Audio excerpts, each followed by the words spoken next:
உறவுகளுக்கு வணக்கம். எண்ணெய் ஊற்றிக்கலாம். ஒரு 10 பல் பூண்டு, ஒரு சின்ன துண்டு இஞ்சி, அப்போ தான் ரொம்ப மணமாக இருக்கும். அடுத்தது பீன்ஸ் போட்டுங்க. அடுத்தது கேரட் போட்டுப்போம். முட்டைக்கோசு,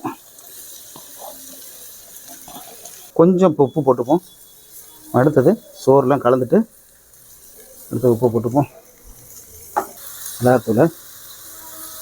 இந்த குடமிளகா தான் எப்போதுமே சரி, எந்த ஒரு சைனீஸ் ஐட்டத்துக்கும் வாசனையை கொடுக்கக்கூடியது இந்த குடமிளகா தான்.